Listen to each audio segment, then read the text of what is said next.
E eu vou, tá. E eu vou apresentar o professor Bartke, em português, depois para vocês entenderem a importância dele estar aqui, e depois eu vou começar a falar inglês para poder chamá-lo.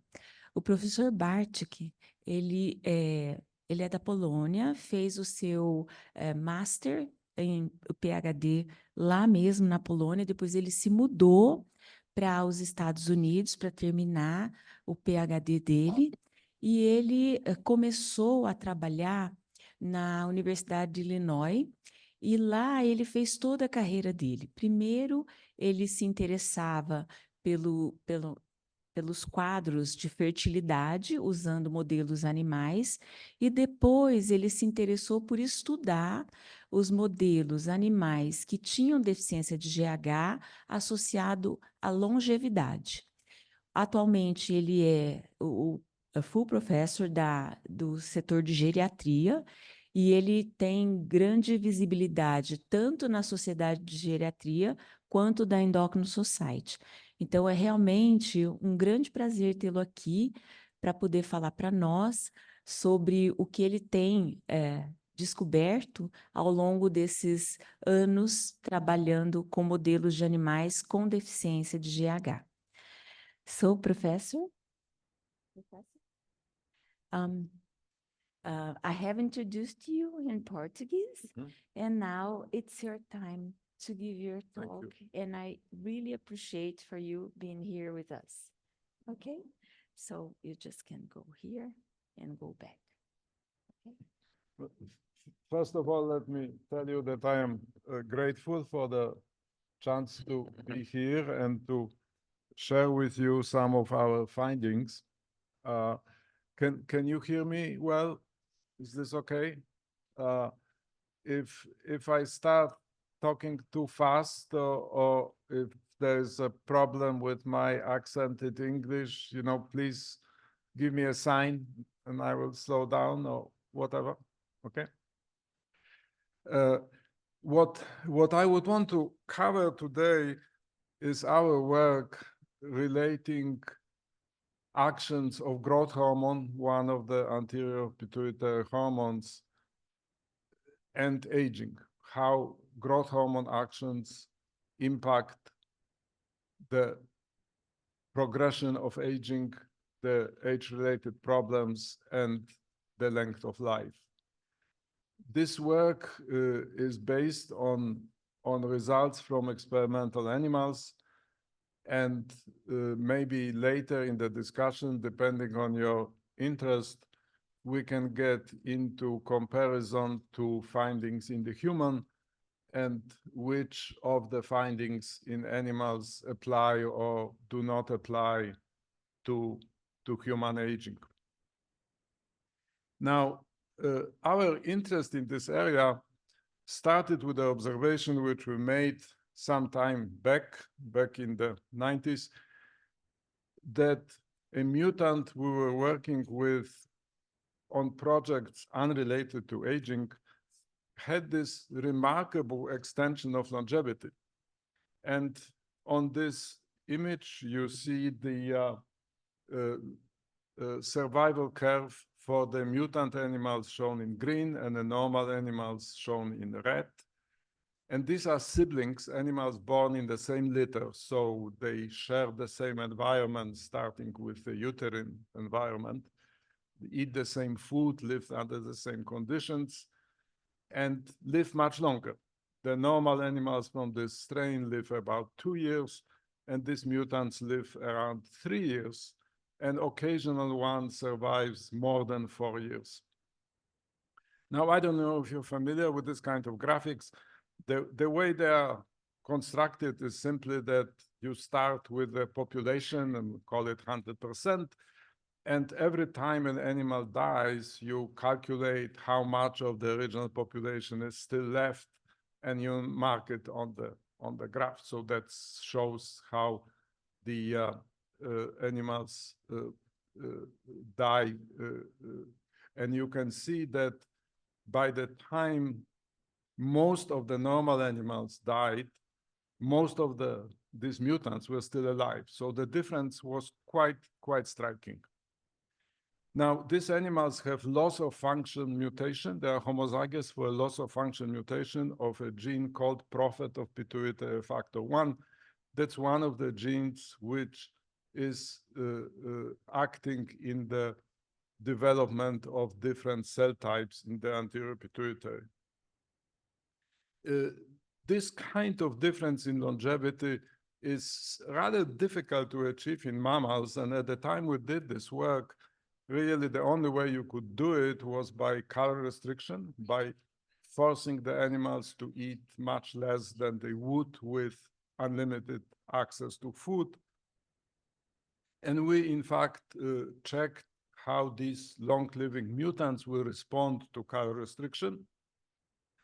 And what we found that when we take normal animals and restrict their amount of food by about 30%, we get survival shown here in green compared to the animals that eat all they want in red. And you see that they live longer. They live almost as long as these long-living mutants shown in yellow. And the mutants restricted in their food intake live even longer, shown in this orange color. Now, this mutation caused severe endocrine defects. It caused absence of growth hormone, absence of other two pituitary hormones, prolactin and thyroid stimulating hormone.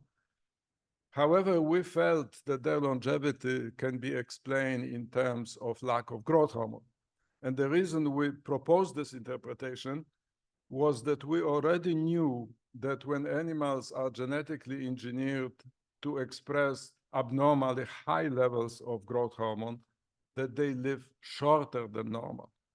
And here is a survival curve of this growth hormone transgenic giant mice compared to normal mice.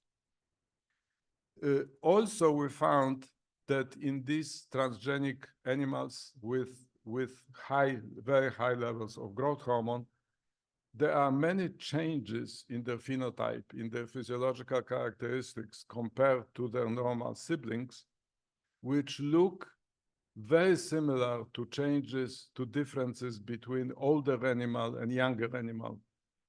So we felt that what these animals present is a phenotype of accelerated aging, of aging sooner and aging faster. And various specific findings are listed on this slide, which support this interpretation. And right now, in fact, we are working on a paper, on a manuscript with results of RNA sequencing of tissues from these animals, which also support that they have accelerated aging, that the difference between the transgenic and normal is similar to difference or overlaps the difference between old and young. Additional evidence for involvement of growth hormone in control of aging came from other mutants, and this included mutants that lack growth hormone releasing hormone. That's a hypothalamic factor that stimulates growth hormone synthesis and release, or they lack receptors for GHRH. So as a result, they lack growth hormone with all other hormones being normal. And similar findings were also obtained in animals that lack growth hormone receptor. So they have a phenotype of growth hormone resistance. In other words, they produce growth hormone. In fact, they produce more than normal because of lack of negative feedback, but they don't respond to it. They cannot respond to it because they have no receptor. And in each of these cases, the animals are smaller. They have reduced levels of insulin-like growth factor 1, which is a key mediator of growth hormone actions. And they also have extended longevity. And these graphics here are actually data from various studies of these animals. Now, to review the characteristics of animals with isolated growth hormone deficiency, I have here several panels showing data from yet another population of such animals, which were produced by Dr. San, one of our collaborators and actually my former student. And they have shown that they could successfully delete growth hormone releasing hormone and produce deficiency of growth hormone, which is shown on the top two panels. It's true in both females and males. This, of course, leads to reduced levels of IGF-1, shown in the lower panels, and reduced body weight, adult body weight, shown on the left. And there is also a reduction of insulin, the area of insulin positive cells in the pancreas. The levels of insulin in blood are also reduced.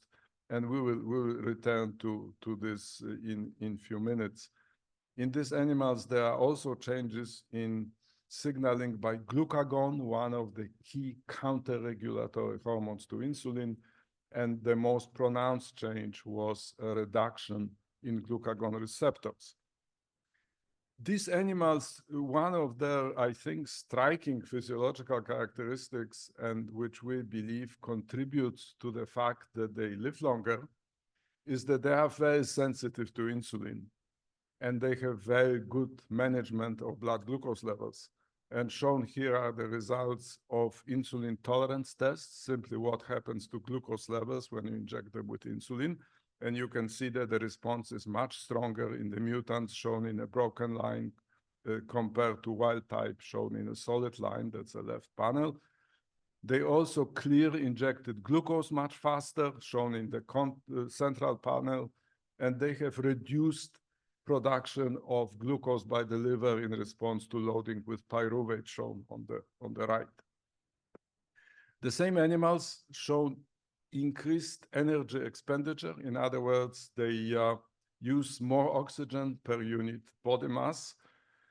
They also have altered respiratory exchange ratio, or so-called respiratory quotient. This is the calculated ratio of oxygen they use and the CO2 they exhale. And it gives us information about what materials they use to generate energy. And with the lower respiratory quotient, they use more fat, with higher, more carbohydrate.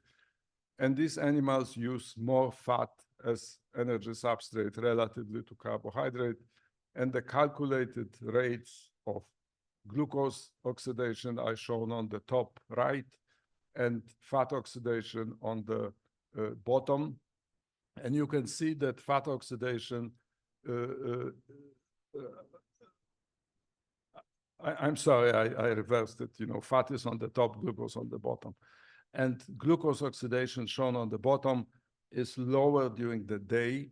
Mice are nocturnal animals. During the day, they nap and they don't eat very much, so they rely on the fat stores rather than on the food they eat. And during this time, you can see that the long-living mutants utilize even more fat relatively to carbohydrate. Now, these long-living mutants not only live longer, but they stay healthy longer. And when we think of translation of what similar metabolic changes could mean in the human, of course, health is the thing that is of obvious importance. And these animals stay healthy longer. They are less likely to get cancer, or when they get cancer, they get it later. By the way, most of the strains in laboratory animals die of cancer, so that's a dominant pathology in these animals. They also have other indices of delayed development of pathological changes. They also maintain their cognitive function into advanced age. Now, we were obviously interested what mechanisms may account for this very surprising finding, because, when you stop to think about it, production of growth hormone and action of growth hormone is, of course, part of normal endocrine regulation in a living organism. And here, this mutation takes it away, and they get a benefit in terms of health and longevity, something that, you know, almost you would not expect, I think. So how could that be? So we were looking at characteristics of these animals, looking for clues what might explain these advantages in terms of health and longevity. And it seems that they have multiplicity of characteristics which favor long life and health. And some of them are listed here. And this includes reduced signaling of mammalian or mechanistic target of rapamycin complex 1. This is a complex of enzymes responsible for translation and protein synthesis and growth and cell size. So these growth-related processes are suppressed. They have less inflammation. They have, as I already mentioned, improved insulin sensitivity. They have better thermogenesis. Their brown fat is better developed and has more uncoupling protein activity. So they generate heat in the brown fat to maintaining body temperature. And this favors utilization of fat, oxidation of fatty acids, and mitochondrial function with less production of toxic side products such as reactive oxygen species. And they also have improved defenses against oxidation and also improved, not shown on the slide, improved DNA repair mechanisms. So they seem to have a long list of characteristics which, as far as we can understand, work together and also interact in various ways and produce this phenotype of health and long life. And this corresponds to many of the recognized mechanisms of aging, which are often called in the literature as hallmarks of aging or pillars of aging.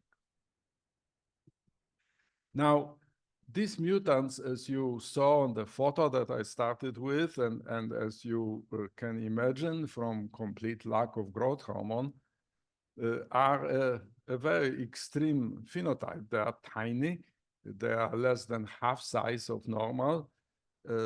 And the obvious question would be, you know, how much findings in these animals with such mutations, strong phenotypes, strong abnormal phenotypes, how much this tells us about normal animals. So it is of interest to look at different strains of normal animals in this context. And this was done here by my colleague, Dr. Rong Yuan. And these different colors correspond to different types of mice and different sexes. But what the panel shows is that levels of IGF-1, which is growth hormone dependent trait, at midlife or early adulthood at 6 months of age, that these levels are related to median lifespan in a way that the animals with lower IGF-1 live longer than the animals with higher IGF-1. So we have the same relationship we see mutant versus normal, just over a much smaller range when we think of normal animals. The same kind of relationship applies to adult body size in mice, and in various comparisons of different strains or different individuals, the smaller animals live longer than larger animals. Now, since these small animals have all these advantages, we ask the question, you know, what happens if we make them grow? If we experimentally increase their body size, would this have impact on their phenotype, their progression of aging, their longevity? So what we did was injected them with growth hormone for 6 weeks, starting at either 1 week of age or 2 weeks of age for 6 weeks. Now, those of you not working with mice, when mice stay with their mother for 3 weeks and depend on milk for first 3 weeks of life, Afterwards, they can eat solid food and live independently. Females reach sexual maturation usually around 35 days of age, males a little later. So this period covers early growth, prepubertal growth spurt, and rapid period of growth around the time of puberty. So what this treatment produced is acceleration of growth, as we would expect. Shown here are the growth curves of these dwarf mutants in green, their normal siblings in red, and the ones that were getting growth hormone shown in yellow. You see that as long as they get growth hormone injected twice a day, they grow almost as fast as normal.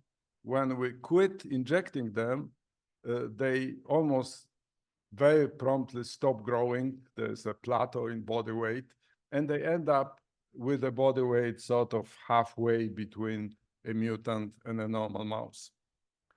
And we looked at these animals at about, starting at about a year of age and continuing until the end of their life.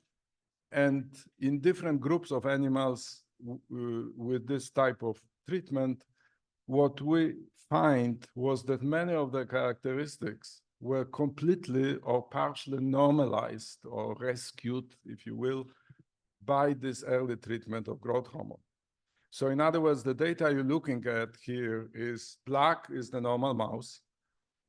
The open bar in the middle is the long-living mutant. And the gray bar on the right is the long-living mutant that early in life had 6 weeks of exposure to growth hormone. And we're looking at them a year or a year and a half later. So they have not seen growth hormone for over a year. And you see that many of their characteristics look like a normal animal, like this mutant phenotype is completely erased by this early treatment, and in other cases, partially modified, and in some cases not changed, but in most cases, almost completely normalized. So in other words, something seems to happen during this early life that programs their adult characteristics, that projects what their physiology will be through the rest of their life. And we have looked at a variety of characteristics ourselves and with our collaborators. And in the interest of time, I will not go over the details of the study, but I think you will see this pattern of a difference between the dwarf and normal, and this difference being either eliminated or minimized by growth hormone treatment. These are genes related to activity of detoxifying enzymes. This is metabolic rate. These are markers of inflammation in the hypothalamus. What you're looking at is a cross-section of the brain. The 3V means third ventricle, so that's to orient you the bottom median eminence. And inflammatory markers in this area are strongly related to aging. And you can see that dwarfs have much less inflammation than normal. And when they had growth hormone early in life, they look normal. And the same was true for other characteristics here: brain-derived neurotropic factor, expression of uncoupling protein involved in thermogenesis. Also, here, I think the most important finding of this study, namely longevity. What happens to longevity? In this experiment shown here, normal animals that got 6 weeks of growth hormone therapy lived normal lifespan. In some other studies, they lived shorter. But the key finding was that the dwarfs that had growth hormone therapy early in life did not live as long as the control dwarfs. You see that their longevity shown here in red, in the middle red dots, was much shorter than the untreated dwarf mice shown in blue dots on the right.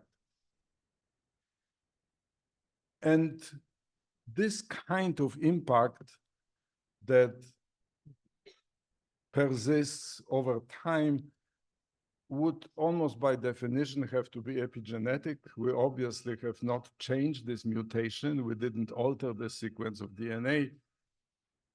Is that? That's okay.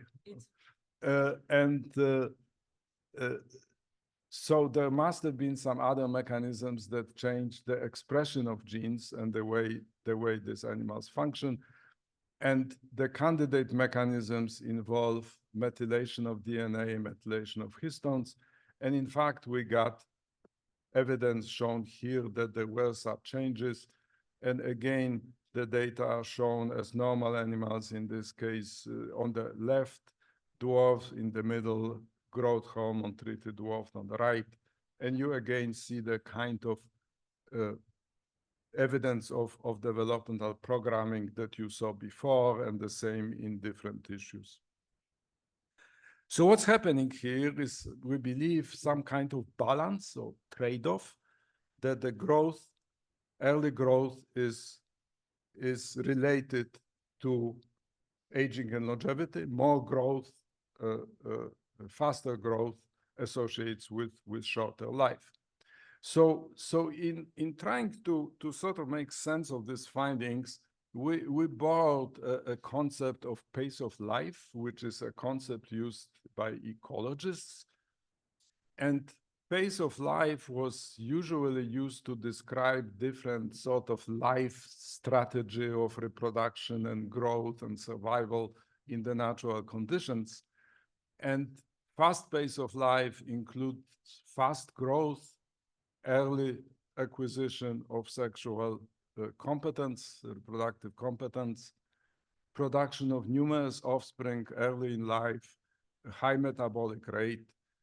And all of these characteristics are typically associated with short life. And they are very often found in animals that have high extrinsic mortality. In other words, they have high risk of dying young. And in case of small rodents such as mice, this probably means that something will have them for lunch. That's, you know, the way most of them end up, or else that they will not survive winter in harsher climates and so forth. And of course, slow pace of life is opposite. So we think that what these mutants produce is slowing of the pace of life. And in this way, these animals get this benefit of longer life. So looking at some of the specific characteristics related to the pace of life, sexual maturation. Sexual maturation in various growth hormone-related long-living mutants is in fact delayed. A delay, depending on the genetic background, sex, and mutation involved, is from few days to many months, but it's always delayed. Interestingly, this delay of puberty is seen also in normal animals, different genetically inbred strains of mice. And here again, later puberty correlates with longer life. And the same type of observation was made by studies done in a different laboratory. This is laboratory of Dr. Miller in the University of Michigan, where they have artificially adjusted number of pups at birth, and then they compare the animals that grew in smaller litters with animals that grew in larger litters. And what they found was that animals that lived in the larger litters, so they were getting less food, ended up smaller, but they also lived longer. And here, these animals from small litters, from large litters are shown in open symbols, and compared to animals from smaller litters shown in triangles, or animals that had that their mother was getting diet with lower protein content, shown in gray. And the same type of relationships in terms of physiological characteristics emerged where they compared litters that had either 8 or 12 or 15 pups. And recently there was a publication from another lab which very much supported I feel this concept of opposite relationship between early growth and longevity. And in this study, the animals were treated with rapamycin. Rapamycin suppresses mTOR signaling complex 1, so it reduces growth, reduces anabolic processes, protein synthesis. So animals treated with rapamycin during the first 45 days of life were, as predicted, smaller, and they also lived longer, very much like what we see in these long-living mutants. But the effect was relatively much smaller, extension of life about 10%, when in growth hormone deficiency or resistance, we see somewhere between 30 to 50%. And I think it's important that these findings extend to the findings in human. There is increasing evidence that early sexual maturation in humans is associated with poor health in adult life. Most of the data concerned women. One of the studies is summarized here in this slide. And in this case, over 600 women were studied longitudinally. They looked at various markers of sexual development, and then cardiometabolic risks, including adiposity, blood pressure, oxygenated hemoglobin, blood markers of inflammation, and blood cholesterol. And as I mentioned, early puberty predicted increased risks for adult chronic disease.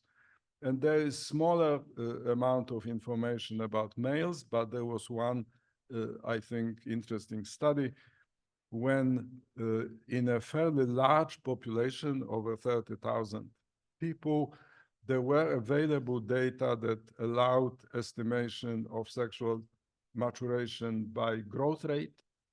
And this, in this population of men, earlier maturation was associated with higher risk for diabetes, which is important, of course, age-related disease. So now, if we try to look at various characteristics of pace of life and how they relate to longevity, we were interested how this relationship would look when you compare animals of the same species. So, for example, mutant mice and wild-type mice, transgenic mice, normal mice, animals exposed to color restriction, animals given drugs that extend life, different breeds of domestic dogs, which differ, as you know, in size and also in longevity. Small dogs live much longer than big dogs. And how it would this extend to comparison between different species? Different species, of course, have different length of life. In mammals, the range is huge. Some of the shrews live less than 2 years. Most small rodents live anywhere between 2 and 10 years. We, of course, live on the average about 80, and if we're lucky, a little over 100. And elephants live about as long as we do, and some of the whales live over 200 years. So does slower growth correlates with longer life? Yes, it does, in comparisons of both within and between species. Does it correlate with later sexual maturation? Again, it does. A lower fecundity, lower number of offspring during lifespan? Yes. Metabolic rate, the data are incomplete. Some studies look at basal metabolic rate, others at daily energy expenditure, which is different. So a little hard to compare. Interestingly, adult body size differs. Adult body size seems to be a disadvantage for longevity within the species. In other words, within the species, smaller live longer. However, if we look between species, it's exactly opposite. Large animals live longer than small animals. And there are differences. For example, we live a lot longer than we should on the basis of our body weight. And generally, primates live a little longer than other mammals in terms of relationship of body weight. But generally, large animals outlive small animals by far. So this is interesting that while the growth rate and early growth is consistently related to longevity in these two types of comparisons, the outcome of the growth, the adult body size, is not. So what we conclude from all this work is that there are trade-offs and that characteristics which are viewed as important for evolutionary fitness, in other words, the chances of producing live offspring that can reproduce again, that these characteristics include costs in terms of longevity and lifespan. And conversely, suppression of this type of traits gives benefits in terms of longevity. Now, how this would work, we suspect that one of the important mechanisms would be different utilization, different partitioning of available energy. In other words, that some animals devote much more of the available energy resources to grow and to reproduce, and they neglect maintenance of their body, repair of the damage, repair of mutations, and so forth, while other organisms do exactly the opposite. They spend less energy on early reproduction, on number of offspring, and so forth, but they spend more energy on maintaining their body, and in this way, they have longer reproductive lifespan, of course. And here I included quotation of one more of my favorite people, former President Carter, who said that there are no free lunches. So this is our group and listing of our supporters. And I have tried to not to bore you with too many of these findings in experimental mice, and leave some time for the discussion where I think we can get into a discussion of how, to what extent these findings apply to us. Thank you very much.